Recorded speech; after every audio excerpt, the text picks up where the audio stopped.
Good morning. Today is Monday, June 24th, 2024. And I'm just going to do a quick vegetable fruit garden tour. Not even going in the front yard. All right, so fig tree is looking beautiful.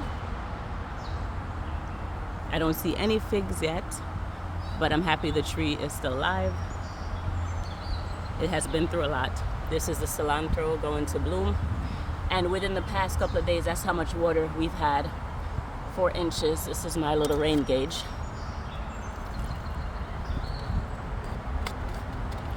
And my marigold. I need to separate those if I actually want them to do anything, but I don't care. This is a ground cherry. My coleus and my petunias are coming along. My lime tree has a few limes on it, as well as a volunteer ground cherry and some volunteer petunias. My lemon tree, bush, whatever you want to call it, is doing okay. The other day it had so many blossoms on it and I don't see where any fruit was formed. Any new fruit, that is. I don't see any new fruit formed. But it will keep trying and pushing out new fruit because that's what it does. Over here, I lost a lot. You see how empty it is? I had like an infestation of aphids. I tried just spraying it off. That didn't work, so I just had to cut everything back and then spray it. And the plant will send out new leaves and what have you from the various joints that are along the stem. So everything is cut back. Except for the callaloo, which is doing great. Happy about it. I should be able to eat callaloo this week. This is the perfect size to cut, and you would cut right about here so that it could continue to spring more. So I didn't want to cut the cabbage back because I'm obviously trying to form a head of cabbage, but they look really rough. And these are the aphids, so I tried spraying them off and even treating it, and I don't know if it's going to take, so I'm just going to keep an eye on it. See, look. Yeah, I'm just going to keep an eye on it. Look in there. And spray them off as I can. Some of them do look dead. I think the neem oil definitely worked. So I'm going to do another application when I come home from work because you can't put it on in the heat of the day. You have to wait until the sun cools down or you will burn your plants. Over here, everything's looking good. Nothing happening with this blueberry bush. The bunnies are ridiculous this year. They're eating everything, including the strawberry runners that hang over the edge. They just demolish everything. And the birds are eating all the blueberries, but I'm not stopping them. It's only a few. Next year, the beetles have arrived. This is a beetle that you don't want in your garden, one of them. And this is me trying to grow a standard hydrangea tree, and it's looking good. I finally took it out of the other pot and put it back here in its own soil so that it can develop a good root system. This is the year of the hydrangeas. I don't know what's going on. Everywhere I look, the puffs are not as big as they were in previous years, but there's so many of them it doesn't even matter. Like, this is crazy. I love it. I'm here for it. The gladiolas look like they're starting to do something. The dahlias aren't gonna start blooming anytime soon, but I see the beetles have been feasting on them. And yeah, I took the cover off the cabbages. This is what happens when you have cabbage looper, cabbage worm. So that green stuff or that black stuff, it looks black on camera, is the poop. Let me see if I can find one of them. Oh yes, this green thing right here, that's a cabbage looper. So if I care enough, I will do something with that, but I don't. The ones on the other side of it look a little bit better because they were covered, and they're actually, so that's like the sacrifice, and I'm gonna allow these to continue, and I'll take care of these as I need to and kill what I need to kill on here organically. I'm not spraying it with anything crazy. So I'll be squishing bugs and spraying with neem oil. Here's another sacrifice. Look at that. Yeah. My cucumbers are coming along. Still no fruit on this side.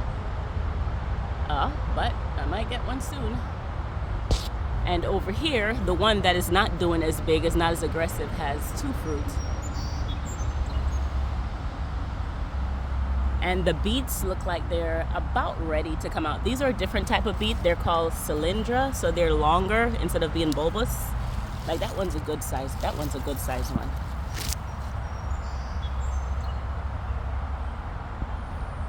Coneflower is looking gorgeous. They're gonna get ready to bloom shortly.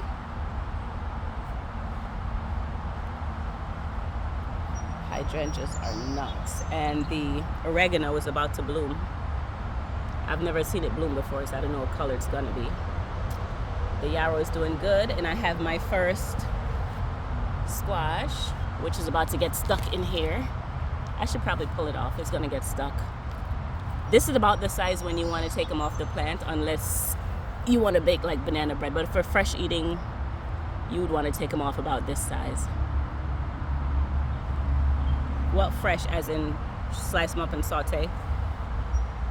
The okra is coming along okay. The sorrel or the roselle is coming along okay as well. And these animals keep digging, and they dug up a part of the plant, so it had to recover. Now it's putting out some new growth. That is the growth rather. That is another white dahlia and the glads.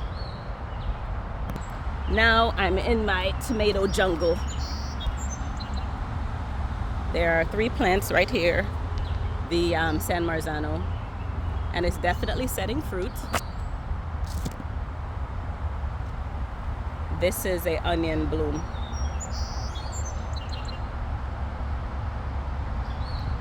The eggplant is finally growing, but look, a flea beetle.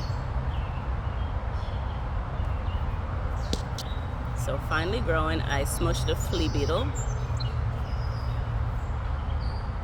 If 2 of them do okay, that would be good. I don't love eggplant that much, but I always plant more than I need, and I'll show you exactly why. So here is the fennel. Look like it's going to, yeah, it is blooming. Yeah, I've never grown it before. And I was going to show you the process of pollination here. Here is the cilantro about to bloom, and the bell peppers finally put on some height, which is why when they were really low, like a quarter of the size, they started to set blossoms, but I pinched out their tops so that they wouldn't, but this one is just a squatty one anyway. It's gonna stay down there and put on blooms. That's interesting. And this thing here is one of the things that's eating up my leaves, I think.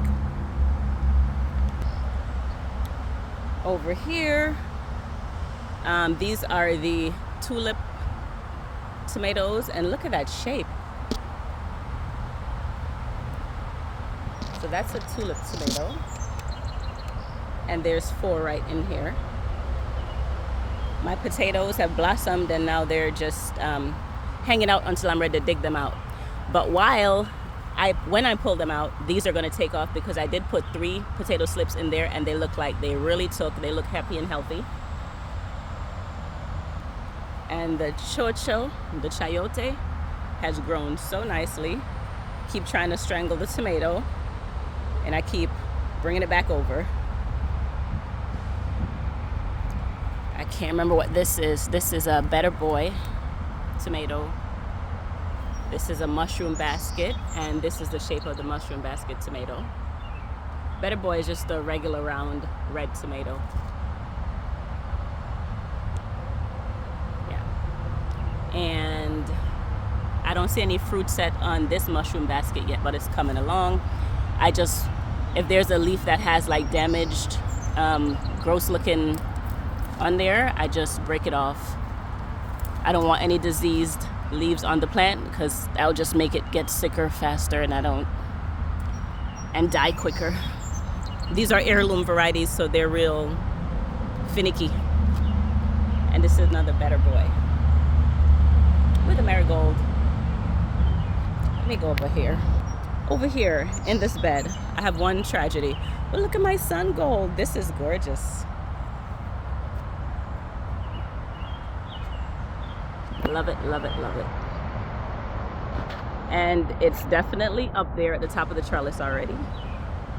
So there's 2 sun gold right here, 2 yellow pears right here. But look, this is why I plant more than I need. Like, what happened to you? Like, why do you look like this?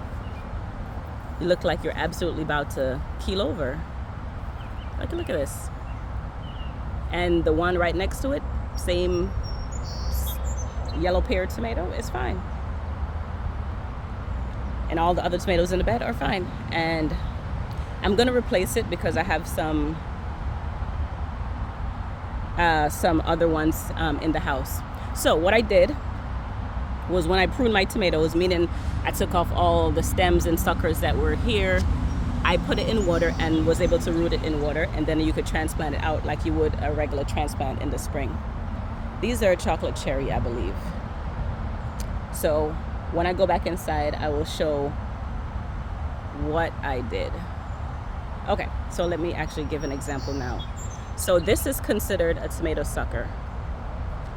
So it grows like in the joint or the armpit of the plant. And so when this got big, let me show you probably about what size. Like this size. This one here is a sucker. Like, if you wanted to, you could prune this off. And what I did was I cut it and I put it in water and it grew roots. I'll show it to you in a few. Over in this bed, got plenty of flowers that have come and gone on this red curry squash.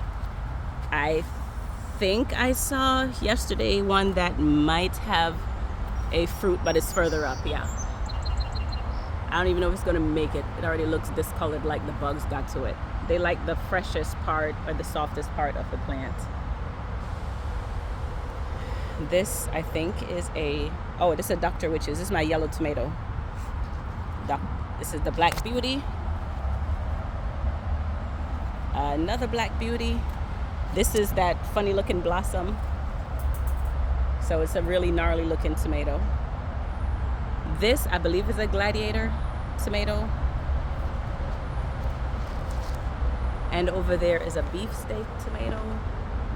I think it's red beefsteak. That might be a Gladiator. I don't even remember at this point. This was one of the last tomatoes I put in the garden, so it is a lot smaller. My callaloo is looking great, ready to cut. Here's my cardinal basil.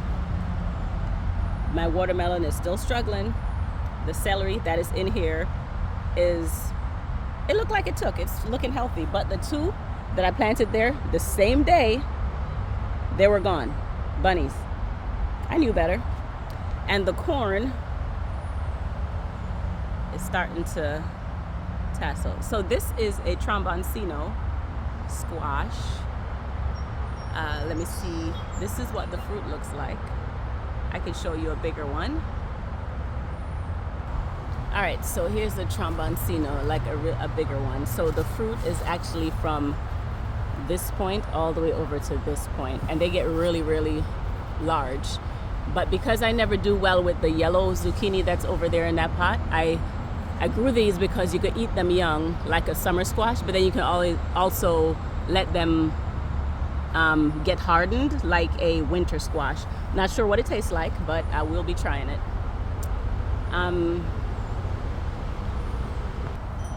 Over here by my foot are the other sweet potato slips. This is the variety that I found at Lowe's, I think it was. Bogard, or yeah, I think. And it looks like the bunnies have been in here. I'm not even sure. So that's cilantro, and that's parsley. This is my spinach going to seed. I wish it would hurry up so I could pull it out and put something else there. My strawberries are running everywhere, and pretty soon the bunnies will eat that down there as well.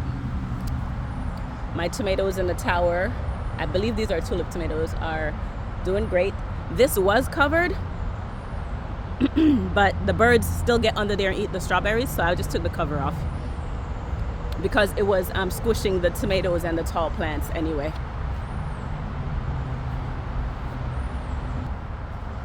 Over here on this side, the carrots have taken over completely. I have a basil down in there, and on the, is that what that is? Yep, it's cardinal basil. and another basil right here. And the carrots look like they're about ready to come on out. We'll have to double check. And the golden beets are looking really good.